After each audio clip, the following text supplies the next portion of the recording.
Привет! Сегодня у нас старые стулья. Год производства их не сохранился, но я точно знаю, что куплены они были во времена СССР, а произведены в городе Братислава. Тогда это было Чехословакией. Вид вы видите. Сиденья изрядно потрепались за это время, потрескался лак, облезла краска. Да и самые стулья расшатаны, нужно бы их хорошенько проклеить. Но мне очень нравятся их формы, и они очень удобные.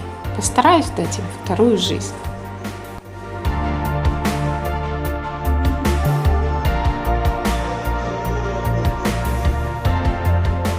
Прежде чем начать разборку стульев, а у нас их два, каждую детальку я подписываю, чтобы потом все было легко поставить на свои места.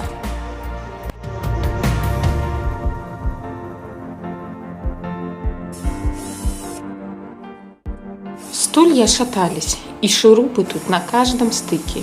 Я, конечно, их собрала все в одну баночку, но они получились такими разномастными. Думаю, что здесь пригодятся только родные болты.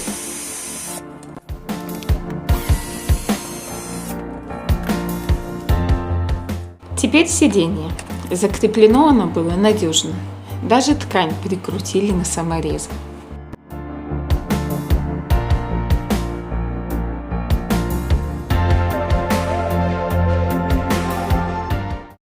Обивка сиденья была зафиксирована маленькими гвоздиками.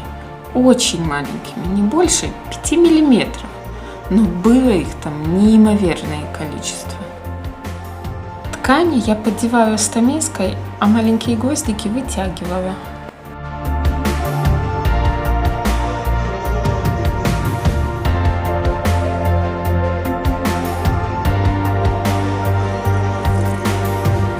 А внутри оказалось все просто, только старенький поролон. Он и ткань пойдет на замену, а вот деревянное основание мы оставим.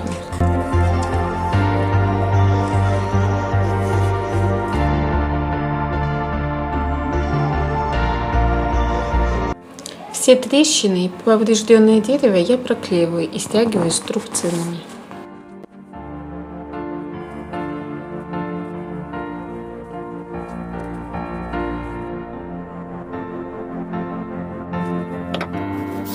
А теперь снять старое покрытие. Я наивная, начала это делать вручную. Запал прошел после первой же детали. Все-таки шлифмашинка намного упрощает этот момент.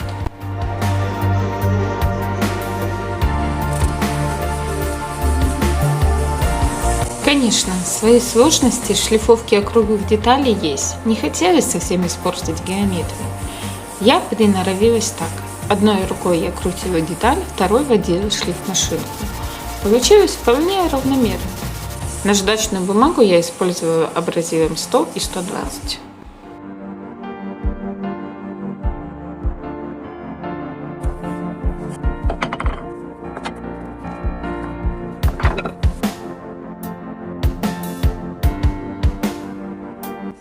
Шпатлевка. В этот раз я покрываю двумя видами. В одном случае смешала шпатлевку и древесную пыль, оставшуюся от шлифовки. Второй раз использовала покупную шпатлевку в цвет дерева. Забегая вперед, скажу, что обе мне не понравились. При покраске морилки они обе остались видны. А какую шпатлевку используете вы при покраске морилкой? Напишите, пожалуйста, в комментариях.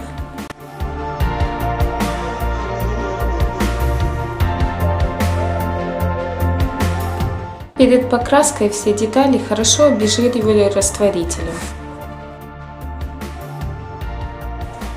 Покрываю я в этот раз лакоморилкой цвета палисандра и губкой. Хочу сказать, что покрытие нанесется довольно легко и быстро сохнет, хорошо распределяется. Но, конечно же, это не краска, все недостатки она не скроет.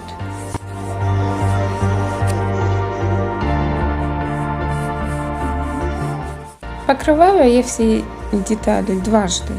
Между первым и вторым разом где-то час времени. После первого раза поднялись древесные волокна. Их я сошлифовала мелкой наждачкой.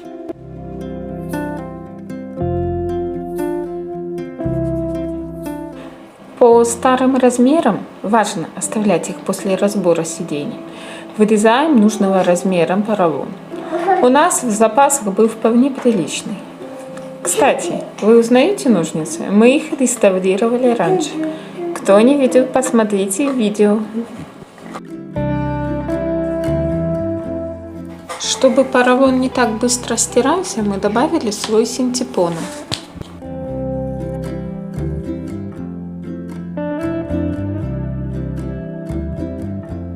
А вот с тканью в следующий раз буду брать немного запаса.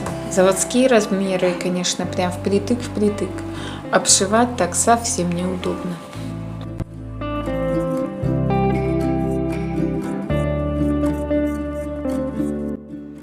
Собираем стол. Сначала поролон, потом синтепон. Синтепон немного закрепляем степлером, чтобы легче было работать с тканью.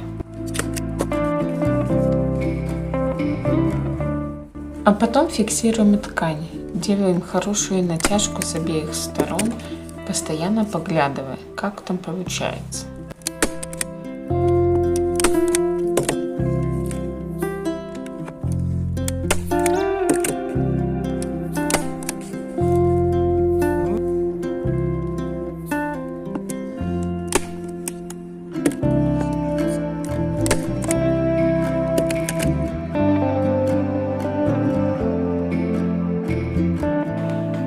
Склейку деталей производим столярным клеем. Все места стыков предварительно зачищены от старого клея наждачкой. Название всех материалов, как всегда, будет в описании к видео.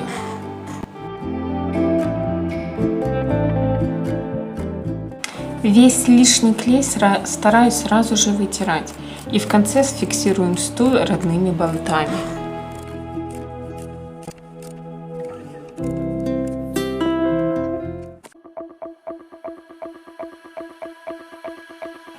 А теперь вспомним, как стулья выглядели раньше и сравним. Если вам понравилось это видео, ставьте лайк и подписывайтесь на наш канал.